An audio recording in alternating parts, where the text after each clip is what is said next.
Optimisme hidup. Bob Butler kehilangan kedua kakinya pada tahun 1965 akibat ledakan ranjau di Vietnam.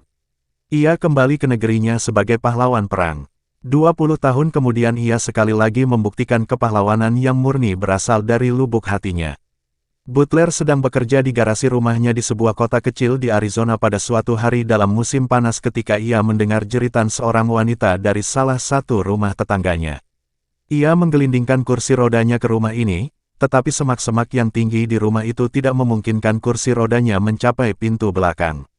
Maka veteran itu keluar dari kursinya dan merangkak tanpa peduli debu dan semak yang harus dilewatinya. "Aku harus sampai ke sana," ucapnya dalam hati. Tak peduli bagaimanapun sulitnya, ketika Butler tiba di rumah itu, ia tahu bahwa jeritan itu datang dari arah kolam. Di sana seorang anak perempuan berusia kira-kira 3 tahun sedang terbenam di dalamnya. Anak itu lahir tanpa lengan, sehingga ketika ia jatuh ke dalam kolam ia tidak dapat berenang. Sang ibu hanya bisa berdiri mematung sambil menangisi putri kecilnya. Butler langsung menceburkan diri dan menyelam ke dalam dasar kolam lalu membawanya naik. Wajah anak bernama Stephanie itu sudah membiru, denyut nadinya tidak terasa dan ia tidak bernapas. Butler segera berusaha melakukan pernafasan buatan untuk menghidupkannya kembali sementara ibunya menghubungi pemadam kebakaran melalui telepon. Ia diberitahu bahwa petugas kesehatan kebetulan sedang bertugas di tempat lain. Dengan putus asa, ia terisak-isak sambil memeluk pundak Butler. Sementara terus melakukan pernafasan buatan, Butler dengan tenang meyakinkan sang ibu bahwa Stephanie akan selamat.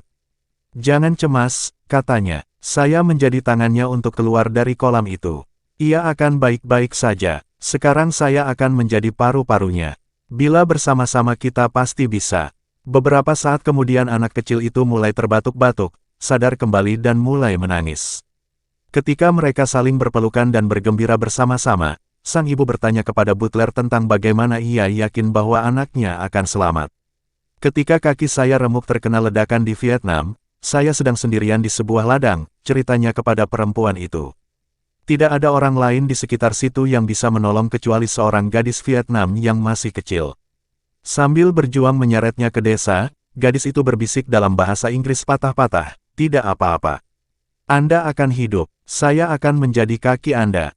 Bersama-sama kita pasti bisa. Ini kesempatan bagi saya untuk membalas yang pernah saya terima," katanya kepada Ibu Stephanie. "Kita semua adalah malaikat-malaikat bersayap sebelah. Hanya bila saling membantu kita semua dapat terbang." Luciano de Crescenzo. Kurung tutup.